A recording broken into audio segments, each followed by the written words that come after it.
Good evening, everyone. Thanks for joining another session as part of the webinar series, which we are conducting since last 3 months. Before I introduce our guest speaker today, let me quickly introduce about myself. Most of you might have already seen this slide many times already. I'm Kishore, organized over 250 plus webinars, and last 12 weeks we had over 40 plus webinars. And next webinars we have next weekend we have high school to medicine, how to prepare your kids if they are planning to get into medicine. And then we have another session on forex trading on 7/24. All these are list of webinars which we did, more than 40 webinars. And if you want to watch any of these recordings, please go to YouTube and search on my name, Kishore Ramaraju, and you can watch the videos. And now it's time to introduce our guest speaker, Sujan Shah. Sujan, welcome Sujanji. Sujan is a mindful practitioner who studies and follows Advaita Vedanta based on non-dualism. His goal is to train groups on mindfulness and make meaning of meditation simple to follow and practice. Sujan is also a great motivational speaker and had been practicing mindfulness for many years now. He delivered many talks, even for our group also. Around 1 month back, we had a great session by Sujan. Sujan is currently in Houston and native from Gulbarga. And most of you might have seen like, right, many of us are seeing this Bollywood news, people, right, not able to handle the failures, even because of the COVID situation. Many of us are, right, many people are losing their jobs and many people are feeling depressed.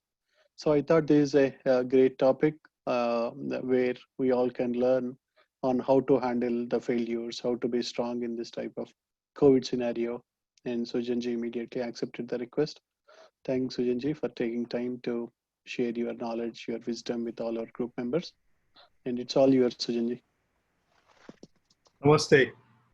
Thank you, Kishorji, for giving me a chance to share my thoughts, and second time inviting me for having this great forum and platform, especially in these difficult times. As we know, as you rightfully said, Sushant Singh, we lost a great life of an amazing person who was so talented with so many amazing movies. And not to say that there's so many other folks that we don't know have lost their lives. And what goes into the failure, our today's topic is about how we handle failures, right? And I'm going to share a small part of my PowerPoint presentation so we all are on the same page.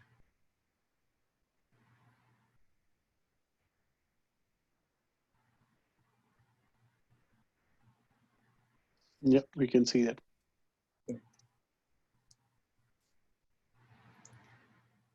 So I'm sure failure is not new to us, because as we grew up,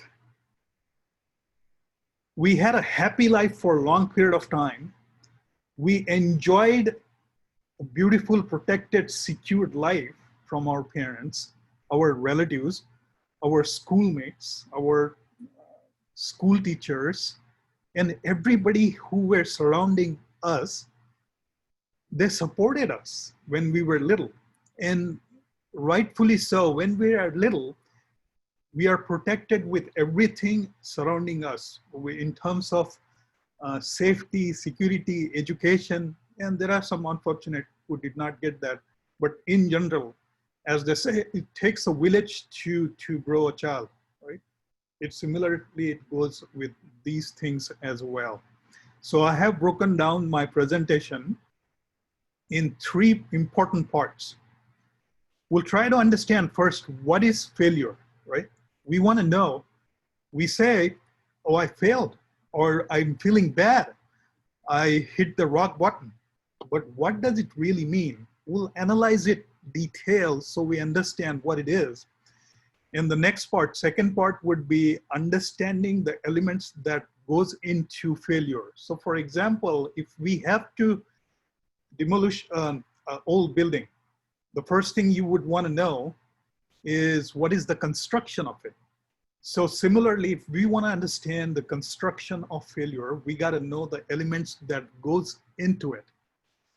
And third, which is important, once we know this process of failure, how it is constructed, based on our conditioning, culture scape, the things we had been taught, the learning we had, and we're gonna ask a deeper question to ourselves. Can we undo it? Can we unlearn it? And can we live, go inside, which mindfulness stands for in the yogic and Vedic learnings and traditional learnings in India. We had been given a chance to go deep inside us and ask this question, who am I? And those sort of things, bits and pieces, we're going to discuss in detail. And if you have any questions, please either put them in the chat or maybe you can text it to Kishorji as well. So moving on to the first part. What is failure? Failure to me, it is very unconventional way of looking at what goes wrong. Instead of showing what went wrong, we are going to study how we look at it. And if that looking at the failure perspective is not correct, we are failing ourselves miserably. And I think that must have gone wrong with folks who have ended up their life. Unfortunately, they did not get the support. I feel very sorry about that. But what goes into it and how we look at this actual failure is far more important than failure itself. And that's what I mean when I'm saying expectations based on fallacies, right? In Advaita Vedanta, we had been taught that do not attach yourself to the mind and to the body. So our mind and body is made of enormous memories, enormous images, thoughts, emotions that we had been collecting since our childhood, right? And that creates a personality. And that personality, if it's not our true self, or it's different than that, all those things depend on that one specific perception of ourself. Who am I? And we're going to talk a little detail about it to understand what does it really mean. For continued improvement. That means if we had some mistakes in our life, failures in our life, having failures, as you know, it's not a big deal. But what we did from the last failure, moving on to the next project, did we reduce chances of having the similar mistake over and over again? That is the most critical question at the center of this failure and the situation we are looking at. It could be any situation. When we say failure, most probably we think about business, investment, or personal relationship, or anything that you want to achieve, anything and everything. When we have this thought in our mind that I failed, it could be anything. So judge it for yourself. Whatever you went through, call it as failure or success, we will discuss here and see how it can help. Lack of clarity in the situation. So if we cannot see the situation as it is, how do we know that we are following our true north? True north is something that you're close to your real self. Your mind and body is not real self. Your real self is beyond your mind and body. So mind and body creates distraction and keeps us away from real goal. And we're gonna discuss in detail in mindfulness as well. So how that creates poor or lack of clarity in terms of what we want to achieve and what we are able to achieve and what resources we have, seeing through and through, it's an art. So we will talk about that as well. And awareness, the most important thing. I said a lot of big words here, but who is watching this, right? You might ask question, who is that person you're talking about, Sujan? So mind and body have been always watched by higher consciousness. We call in Sanskrit Atma or Jivatma. The Jivatma or soul is always watching mind and body. So mind and body is on one side, the Atma is on another side. Though they all exist in one individual, they're still not the same. That's where non-duality comes in. Though they're in the same person, they're not the same. So Atma, mind and body is a reflection of Atma or soul. And we'll talk that in detail as well. Inability to bounce back. If you remember Newton's third law, every object on earth, if it's under influence of gravity, if you throw, it bounces back, right? Depending on its elasticity. So to gain that elasticity or resilience in our approach to any goal in our life, do we have that elasticity that is always based on all these things that we spoke about? Do we have fallacies about our goals, about ourselves? Do we have poor continued improvement, lack of clarity, and less improved awareness?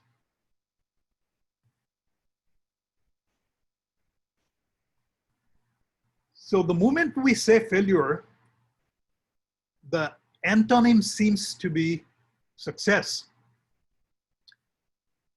But for me personally, who have gone through a lot of failures in life myself, I was shattered. I was broken down in many pieces that I could not even count. But then when I started making myself failure my friend, I learned a lot. I could go above and beyond the mind and body.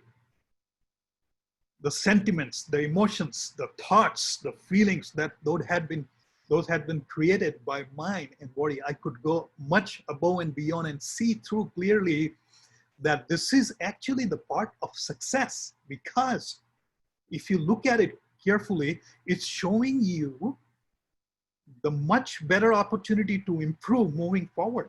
And that's why I say it, that failure is not opposite of success. It is the part of, and the process and the parcel of achieving success.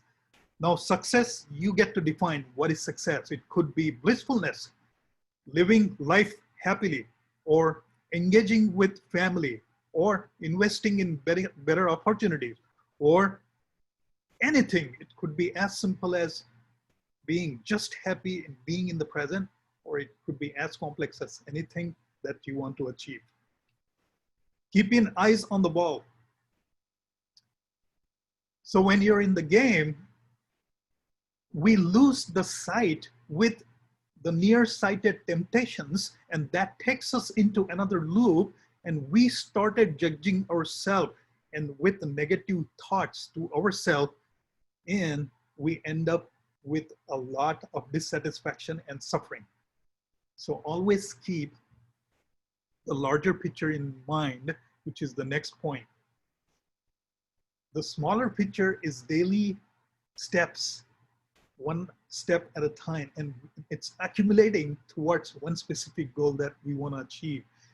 And sure, there are so many failures and things did not go the way you want, does not mean it is not going to end up in a bigger, better fruitfulness after several months, days, weeks, and years of hard work, one step at a time, one step at a day, in a day. Letting go of the emotions, and this is a big one. We're going to talk a lot about emotions, so you know the construct of how we get into desire and how we get into a place we are strongly stuck up on one thing and we try to achieve. And is there a way we can intervene based on our awareness that do I want to achieve this or not? And I'm going to get into detailed examples so you understand specifically what I'm talking about. Nelson Mandela, as we all know, he famously said that the greatest glory in living lies not in never falling, but in rising every time we fall.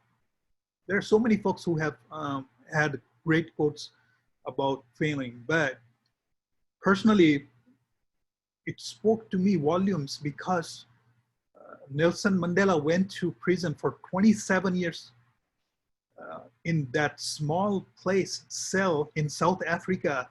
And when he was given a chance and released in 1990s sometime, he came back, he forgave everybody else, and he joined a political party and he was elected. That story is enormous and big deal, especially with this subject today we are talking about. After so much of failure, that person might have gone so many emotions, so many distractions, so many inconsistencies, doubts, so many things. But when he came out as a new brand person, and he pursued and became a president. A really nice example to follow. Now let's talk about, this is the core, the most important core of this presentation, and I want you to pay complete attention as much as you can. Understanding the elements of failure. So I'm walking in front of a Mercedes showroom, right? And I see a beautiful Mercedes. That's the first contact. That's a sensation. When I open my eyes and I look at something, it gives me the first contact. It gives me that sensation that, wow, this is a beautiful car. It could be anything. Anything with a beautiful home or anything that attracts you, right? That's the first contact. That sensation goes in our mind, create perception, and that perception turns into emotions. What are emotions? Emotions are nothing but the next step of sensation that it is boiling in our mind, that it's asking us to take the next step, right? What is the next step in this case? I'm walking down right in front of a showroom, which is Mercedes. The sensation turned into emotions. Emotions propelled me to go into the showroom and actually have the feel of the car, the color, right? That's when the thoughts come into the picture. Thoughts creates an image in my brain when I'm feeling that car, that I am sitting in the car, I'm driving it, looking cool with all my aviator glasses and all, and people are looking at me, or I'm feeling the beauty and the beast of this car, powerful engine, 500 or 400 horsepower, smoothly running car. So see, the first thing was simple contact, right? You looked at it. 2, it turned into emotions like this. 3, then the thoughts took a charge of emotions. They got them. And when the thoughts get the emotions in their hand, that creates images, right? In your mind. Just the image I just shared with you, that I feel like, yeah, I'm driving a beautiful car. That's an image in our mind. Right after image, it gives birth to desire. At this moment, at this process, this is playing so strong in our mind that we are taking actions. I'm going to take an action and start thinking how I can buy this car. That makes sense? I want you to have an absolute clear picture about this process. Contact, sensation, you feel it. It could be a shirt, right? It could be a sari. It could be any jewels or anything that you like. You feel it, there's an experience and sensation that turns into emotions. Emotions goes to thoughts, and thoughts create images that I'm wearing that blue shirt, I'm driving that Mercedes, I'm wearing that beautiful jewel or glasses. And that images creates strong desire, right?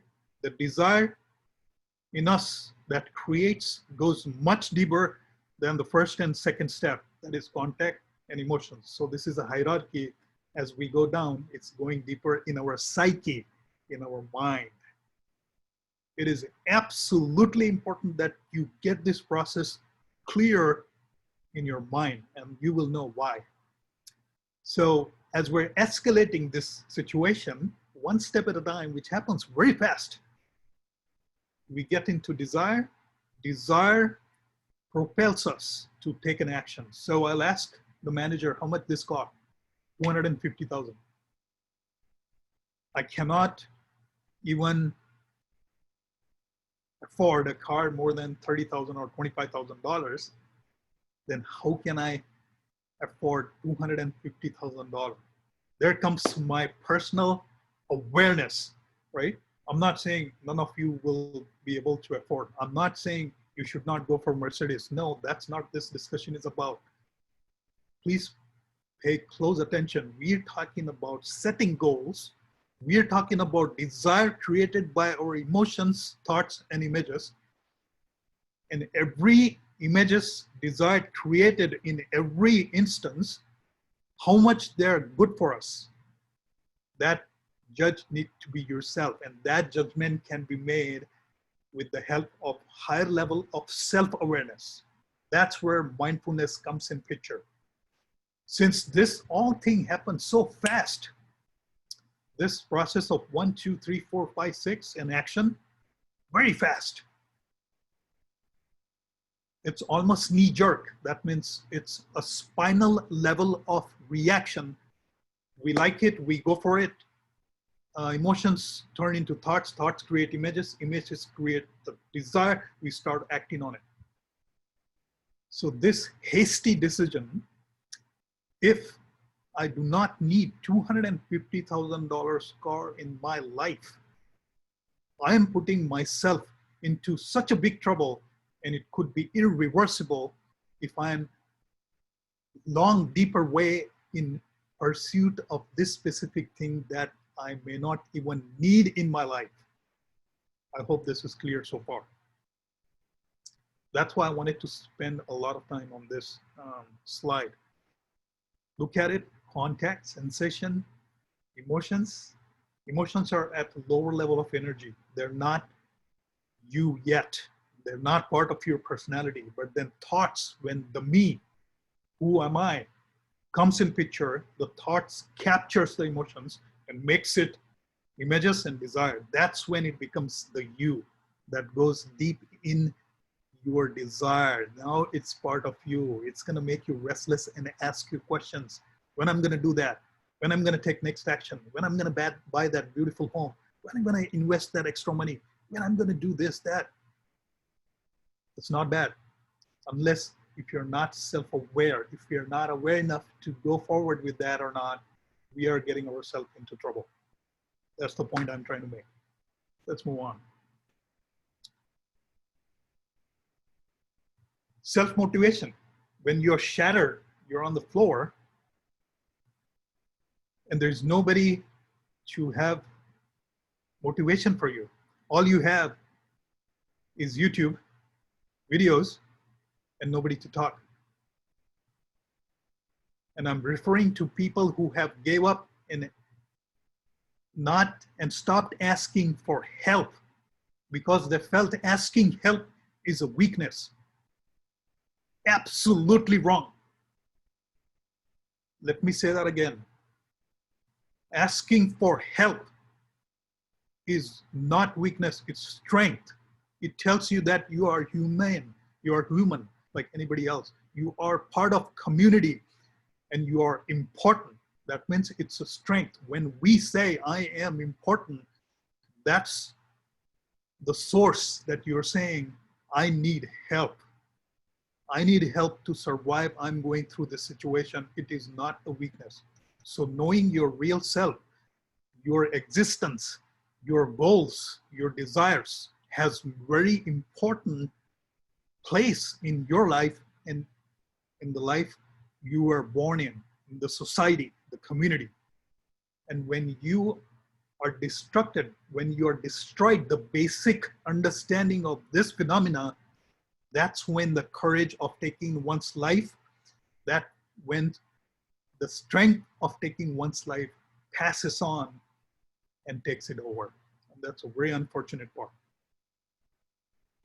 Seeking opportunities in difficulties.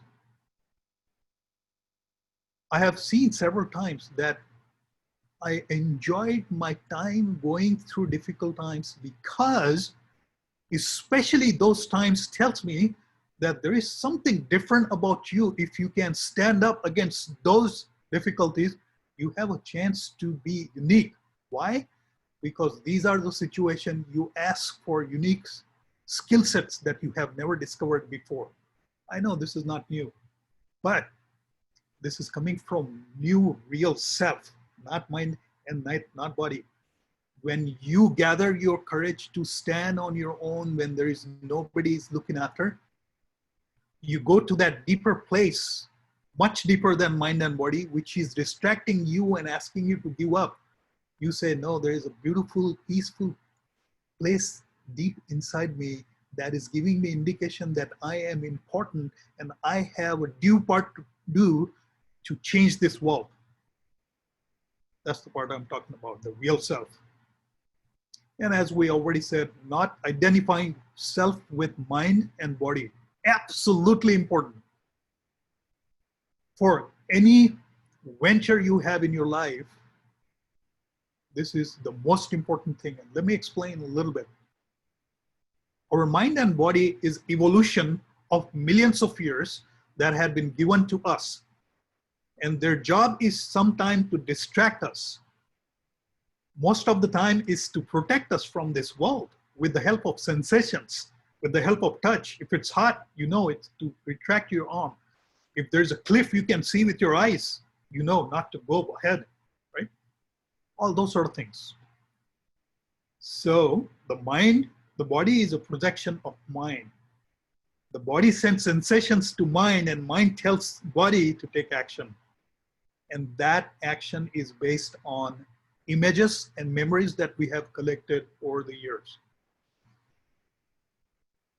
If those images are giving you same outputs again and again and again, that's one part and the reason for the failure.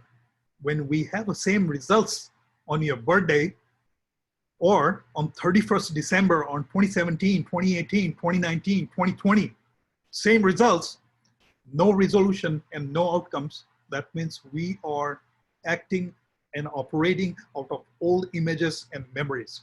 We're not letting our past go and make space for new memories so we can create our new realities.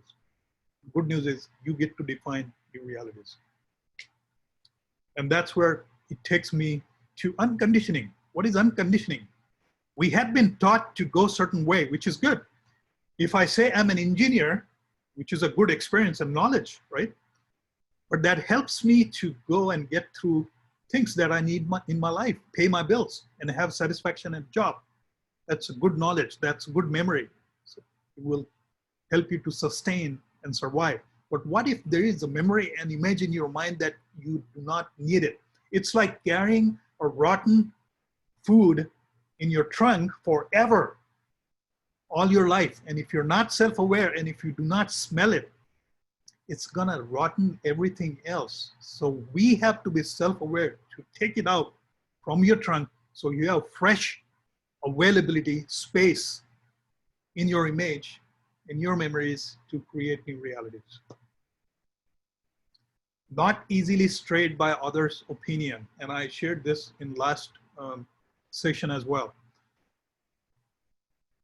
We are comparing ourselves constantly with the world, the social media, celebrities, friends, family, siblings. And that's another most important and deeper part of it that take us to feel that we have failed. If we do not compare ourselves to our old version and our real self, not mind, not body, the real self, we come to the same situation where we started. And that's the perfect way of starting a down spiral and get into frustration and the path we don't want to go. Clarity. So the clarity, as we all know, is absolutely important. Knowing what is your goal based on all things that we talked about. Who am I? What do I want? Do I want this? Do I have a smart, achievable goal with a perfect deadline or some kind of guideline that I can achieve or not? Remember, having goal is not wrong. Having to achieve something amazing in life is fantastic. Not having reasonable expectations about those goals or based on fallacies can take us into deep trouble. That's what we're talking about. So clarity in thoughts, what we want, needs to be crystal clear. If not, we can spend more time on being mindful, meditate, being self-aware, and think through before we let that emotion change into thoughts, images, memories, and desire. Causes of confusion in clarity of thoughts. Wrongly identifying ourselves with the mind and the body. Mind and body creates confusion. Mind and body creates sensation, temptations, sadness, despair. All these things are coming from that. When we have absolute awareness, you have learned a process to go above and beyond these and identify which one is important for you and move forward with that one specific goal and have a less probability of turning not into better success. Deconditioning of our learned behavior. Now, this is also I explained partly, but if you see, a lot of folks have explained and said often that if you want to achieve and grow, make sure you feel vulnerable once a day. You feel like you're jumping off airplane without parachute. What does that mean? That means you get rid of your past and memories and you create your new reality. And because we attach ourselves with the past we have earned, we have a false sense of security. That's why we do not let it go, right? Just like a small child do not want let the mother go, parents go. Of course, it's for good reason, but that's just an example.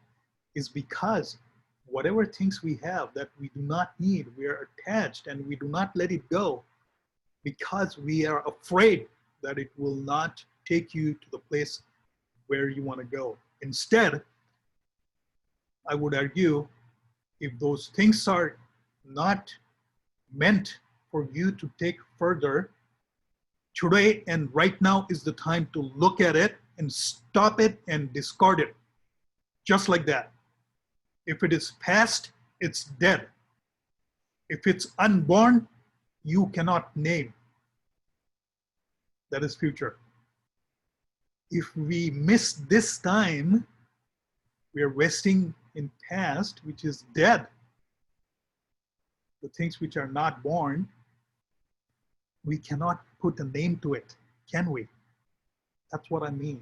Living in the moment is nothing but accessing the enormous equanimity to achieve our goals. And those goals are the goals you want to achieve. Reinforcing the clarity. Do not associate your pain and past with the goals. No.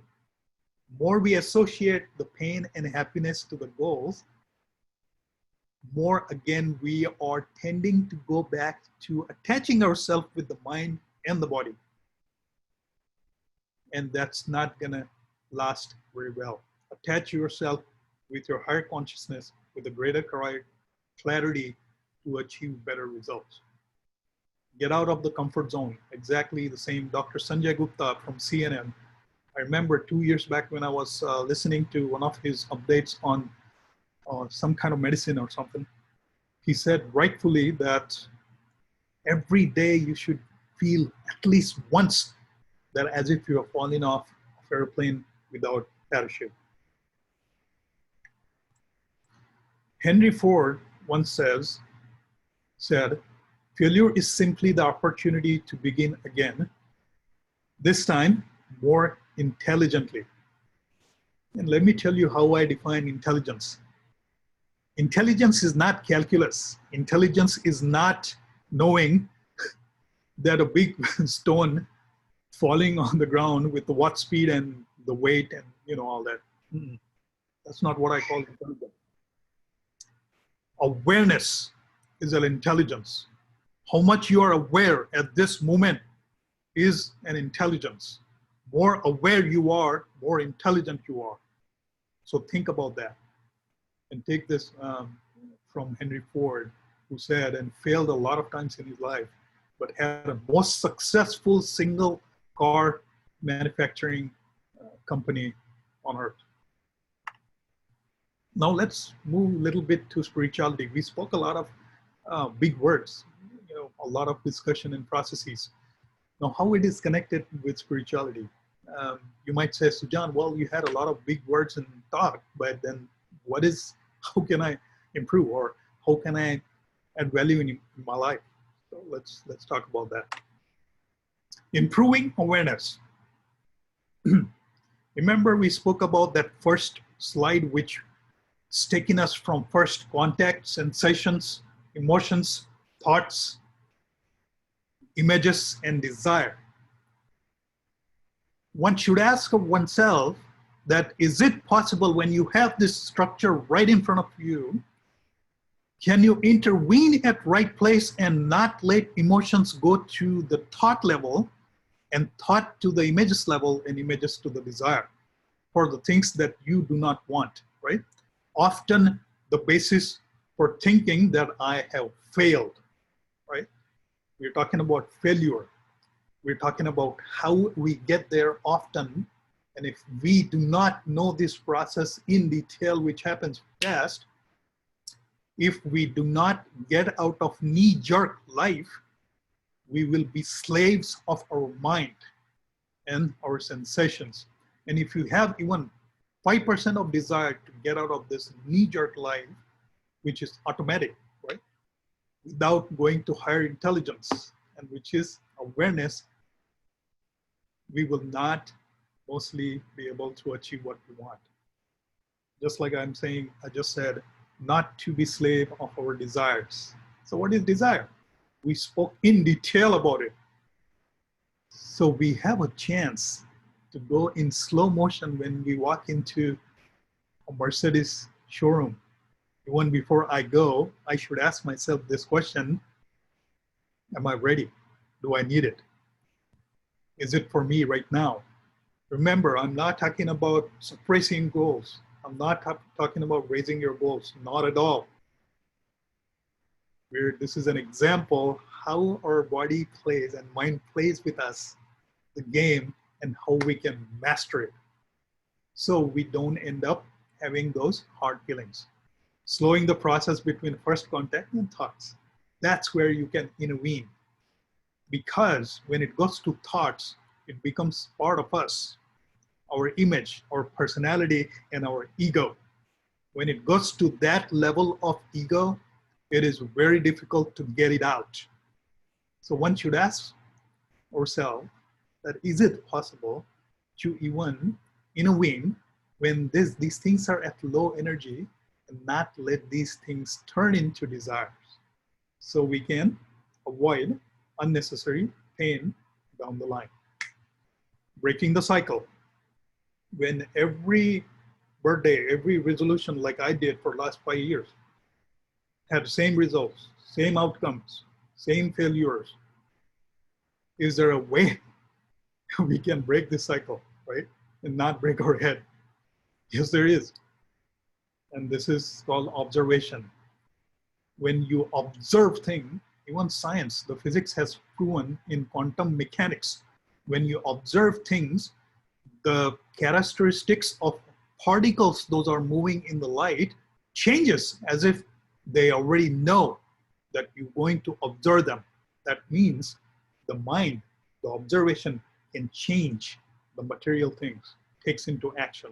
That's when I said, body is a projection of mind. Body is nothing without mind. Mind is holding on to the body. You are 5'3", 5'4", 6'3", 6'2", whatever. Body, mind knows it in detail. Without that, we do not survive. So that's why we start there. We talked about this in detail as well, why it is important not to identify ourselves with the mind and body. And I'm sure you might have heard this a lot of times, but what I'm like, my personal passion is to make sure that you really understand what this means, because it took a lot of time for me to understand. Who am I? I'm a collection of bunch of memories. The way I look, the way I walk has evolved for millions of years, and I'm a product of that. And what is mine? Almost nothing. If you look at it, this body is loaned from this earth. The one which is our Jivatma, our soul, our higher consciousness, which is stuck in this mind and in this body. That's why we'll be far better off not identifying ourselves with this orange shirt, or my skin, my dark hair or dark eyes, or whatever I have, or my car, right? If I tend not to identify myself, who I am, with these things, I would be much happier. Remember, I'm not asking you not to have it. I'm requesting you to ask yourself one question: can I live like that? That's the first step of deeper state of meditation. That's the real meditation is called. Closing eyes and watching breathing does not go beyond certain level unless you start asking yourself a question: what are those thoughts coming in my mind, and can I go above and beyond that? That is called deeper meditation. And higher consciousness and how to achieve it. More we practice, stay with ourselves and try to go beyond mind and body, I'm with you. Do not think I have achieved all these things. No, I'm just like you. And I'm not asking you to believe this. No. I'm asking you to ask yourself a question when you go home tonight. Put it on the table, analyze for yourself, and then decide, do you like it, do you believe it or not? And then you start following it based on your own understanding. That is the power of yogic methodology, Vedantic methodology. They want you to identify, observe, analyze, and then embrace, if at all you think this is helpful. So we're at the last slide where we're going to squeeze all this into one. So you would know, with all these big words and what very passionate talking and shouting and everything, what is that will help me to take home? That is, understand what is failure, right? It's a bunch of feelings, it's a bunch of emotions and thoughts that we have thirsted upon us. And if they are on the basis of false fallacies, we are killing ourselves, right? So ask yourself, is it really a failure, or is it an opportunity to move forward and grow yourself by getting rid of old images, old conditioning, and create new space, even though you feel insecure for a minute, vulnerable, like Brené Brown says. The moment you feel vulnerable, that is the place you start your new beginning. That's where you start creating new space for new reality. Make failure part of your success. But be careful, not too often. Then we are not improving ourselves with the last mistake we did. If we find in that situation often, that means that thing may not be for us. Move on, start something new. But if you clearly identify something that is not going well because of that, you can sit on it, sleep on it, think about it, you reevaluate your goals, go close to real self, and see what different thing you can do. observing, most important thing. If you forget everything else, please keep this in mind. Observing the process of emotions creating desire. Instead of controlling them, which creates another mess, another ego, another desire, ask yourself, is there a way I can slow motion this, all the process from emotions, thoughts, feelings, and intervene at right time and tell myself with a higher consciousness that do I really need this? Absolutely important. Practicing meditation, when you meditate, when you take a deep breath, when you do pranayama, when your breathing takes over mind and body, then your body takes your mind and breathing, and your mind takes over your body and breathing. When you do this long enough, this is where a chance you can ask all these questions to yourself and improve your awareness and move forward with a better nothingness. Nothingness is a tremendous power. Shunya, zero. Everything came from zero. That is called nothingness. We need to create nothingness if we want to create new reality. How you create nothingness? By getting rid of unnecessary memories, images, and past, which is called unconditioning our learning. Those are not helping us to move forward. And lastly, not identifying oneself with mind and body because it absolutely distracts us from going to the real self and achieving infinite goals that we may have in your life. We will open up for questions. Thank you.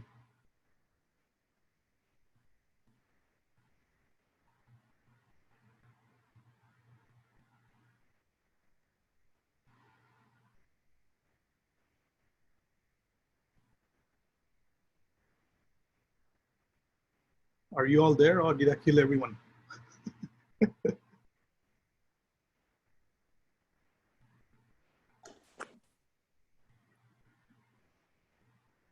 Hello?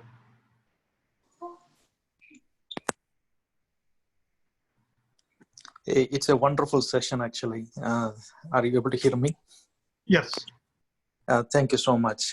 This is Sunil. I have a quick question, actually. So, as you said, like mind and body together, like Atma lives with mind and body together, actually. So, and Atma is a consciousness. Mm-hmm. So, how do we, like, that's where it's always kind of troubling to me, actually. How do we understand Atma? Like, we always think whenever we make decisions based on our mind, actually, but not based on our Atma, actually. So how do we make decisions based on our Atma? Like, is there a way we can connect to Atma and do the work before we think about anything? Mm-hmm. Thank you for your compliment. I appreciate it, Sunil. And this is an absolutely important question, is because number one, I was in a similar situation 5 years back, personal story, when I was very much at a spinal level, meaning knee jerk, and I was doing my bare minimum things, making my living life with, not with a higher intelligence or whatever. That's when I realized, when I started meditating for last 6-7 years, I started observing that there is a lot of distraction created by mind and body, what they're supposed to do, right? But that has a reflection on our body. So for example, coming to answer the question you had, when there is a constriction feeling in our body, right? When there is a hesitation, when there is a sweating, when there is a feeling of there's something holding me back, that is the first sign that we are operating out of mind and body, or a place where there is an image, right? Mind and body creates image, personality, right? Who am I? You don't know who am I? You know, in some of those movies, they say, do you know my father? So when we have those sort of reaction, when the person is saying that, he or she has that constriction feeling on their body. That's the first sign that it is not coming from the right place. It's coming from a hesitating mind, fickle mind, or a place where it is constricting. It is not automatic, right? It is not giving us the lightness of being. So that's the first sign that I personally think that it's not a good sign moving ahead. This is not coming from the right place. And when I say right place, the mind and body can only go to such a level of letting us know what's right, and because those are instruments to help us to survive. And beyond that, they don't do anything. And that's when I say, that's how you know when you are not tensed, when you're humorous, when you're not absolutely serious about all this. Serious meaning, not doing anything, not moving too much. That is a typical sign of it is either coming from mind, body, or images created by mind and body, which is often called ego, right? Everybody has ego. There is a good ego, then there is a bad ego. But when it's coming from a good ego, you feel blissful. You feel happiness that you took that decision. But when you're not, then you might want to take a step back and think about it. Is this really coming from the higher self or the higher awareness? Does that make sense? Sunil? Yeah, thank you so much. That makes sense actually. So just like following to the same thing, actually on the same lines, the medicine, like if you see the medicine, right, you have the medicine for every part of the body actually, including mind and including the whole elements of the body. But there is no medicine or there is nothing associated for Atma actually. So, right. And the only meditation, as you said, meditation is the only source of medicine for Atma, in my opinion. Like, what do you say on that? Yes, and I'll give you another example. And this is well-known fact. I'm not making this up. Anesthesia or anesthesiology, the entire science still cannot explain when they put you to sleep, what really happens. They do not know. I mean, they know what happens chemically, but the part of answer is not explained on the basis of molecular level, right? They want to see it under microscope. Everything, the modern medicine, allopathic medicine, or pathology, anatomy, whatever it is, the way they work is they have to see it, the absolute molecular level of mechanisms with the medicines and what difference it brings in our brain. They do not have part of the answer what happens when person goes to the sleep. And to me, this is not a medicine expertise I'm telling you. None of this presentation is a substitute to medicine or any diagnosis or treatment. This is a spiritual explanation. Is when I tell you imagine purple color, and when I tell you to imagine yellow color or orange color, the chemical for all these things in your brain is one. It's just similar, right? But what has been added to that has been added that gives a color is your Atma. If we didn't have that, this just chemical by itself will not give you different colors to imagine in your mind. Does that make sense? Perfect. Thank you. Thank you so much for the wonderful session. No problem. Thank you, Sunil. Any other questions? There is no right or wrong questions. Ask anything you want. Either I did a great job or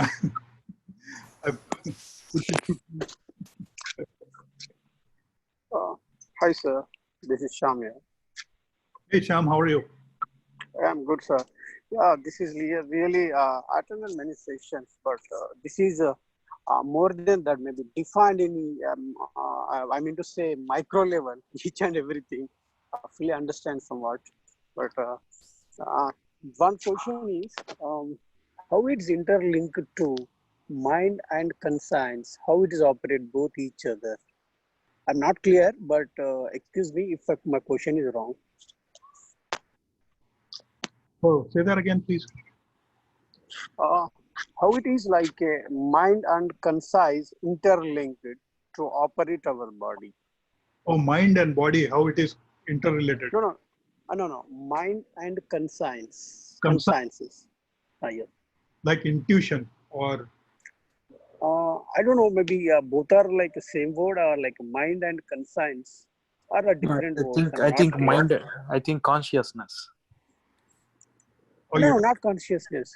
Like Atma, what do you call? Like we will. I don't know the word exactly. Consciousness or something.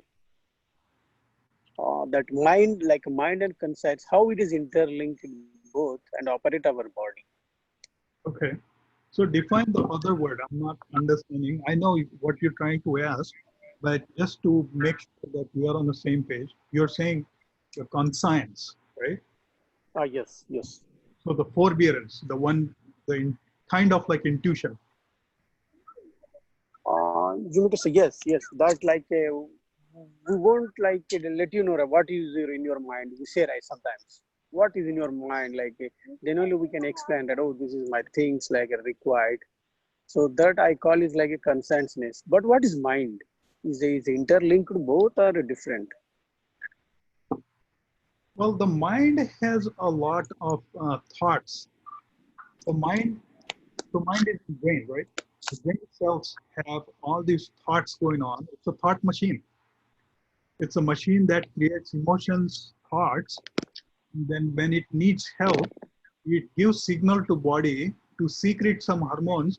So the body will have that sensation, and that's why we call mind has projection on the body. So the conscience is, I think, the forbearance or the one to tell what you feel will happen is strongly connected with the mind and higher consciousness as well. It's not just mind. So if you're asking that one has a bad feeling or good feeling about certain thing, it is not just the mind's word. It's also called intuition. So sorry if I didn't answer it right, but I'm very confused about uh, the question itself. No, no. I think my question I'm not able to put in right word. Sorry, actually. Yeah. Thank you very much, sir. Really, it's like awesome and like a You can mind send blowing. Like you can send me email sure. at sujan@sujanspeaks.com, and I will be, or you can call me on my cell phone as well, which I already shared, and we can talk in detail because I know this is kind of uh, it's a difficult subject. So Yeah. this is Yeah. my contact. Yeah, yes, sir. Noted, sir. Noted. Thank you very much for your patience and like answer my question and everyone to make aware of the what is mind, what is body. Really, very very helpful for daily, day-to-day activities to understand very clear way. So much, Sham. Do you have any other questions?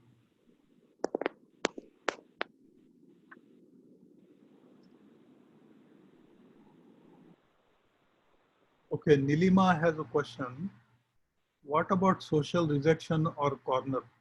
How to deal as it also reason for failure in life? Oh, this is very important. So the question is, what about social rejection or a corner and how to deal with it? So going back to the important realization, I'm glad you asked this question. I wanted to spend more time on this, and I hope you whatever conditioning has happened to us is based on what we learned from the society.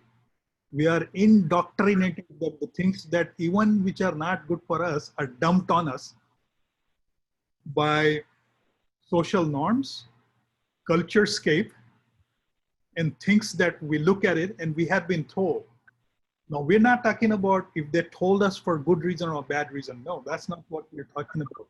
It came to us regardless. Now, I spoke about two important parts of ego, which is a good ego and bad ego, right? When we when we are swayed by others' opinion, that's what we were talking about. If we compare with others, not ourselves, or we are swayed or afraid of what society will say. I was afraid too. Everybody goes through this. If you are rejected by society for your specific idea, you have a chance to go deep in that place and ask yourself a question that your idea of or the specific thing that had been rejected by society, is it coming from your real self, or is it coming from a place where it is with the mind and body? And if you feel constricted, then it might be coming from mind and body. But if you don't feel constricted and you are absolutely confirmed, you're firm, you're content with what you think, then the rejection should not matter at all. Remember, all things, good things, a lot of good things had been rejected first. And if you want to follow that path, I strongly recommend that you follow mindfulness and meditation, where you get a chance to improve your awareness and let go of what people think and move ahead with your idea anyways. Move ahead with way of your life anyways. As long as it's making you happy, as long as it's not hurting anybody else, and it's within the boundary of legal and everything, I don't see any problem following your own path. I hope I answered the question to an extent.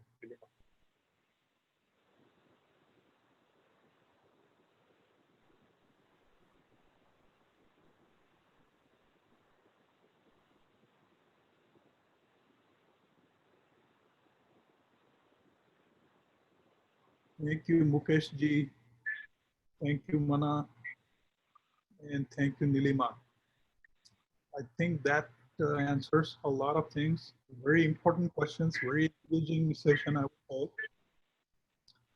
Kishorji, thanks again for giving me a chance to express my thoughts, my personal experience, and things that I have studied. And my ultimate and sincere goal is to share something with you, which will be hopefully helpful for you to use it in everyday life. Sujan Singh ended his life. I'm absolutely devastated. I'm very sad, but not the way to go. There are many more options that can set you on your goal and your happiness and blissfulness, even if you're by yourself, and you can reach places of your desire. You know how desire comes, and you know how to get onto the right desire based on your self-awareness. Thank you so much. Back to Kishorji.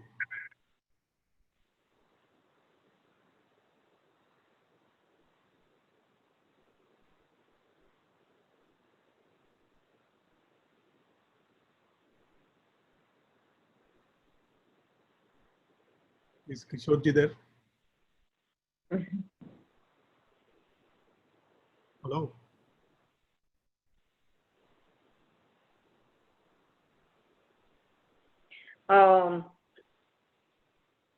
Yes.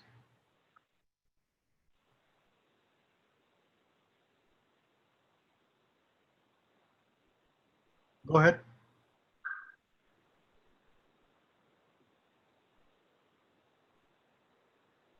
Hello.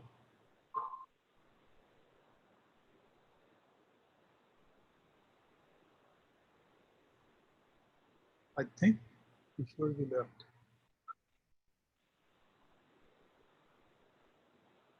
Okay, sounds good. So you have all my information. And if you have any questions, don't hesitate to reach out. I have a Facebook page, Sujan Speaks. I do one-on-one coaching. I do one-on-one meditation session. I do one-on-one sharing all the knowledge I have. And I also offer a lot of different services should you need any help. And I have Facebook. Don't forget to follow me on Sujan Speaks Facebook, Sujan Speak YouTube, and Sujan Speak Instagram.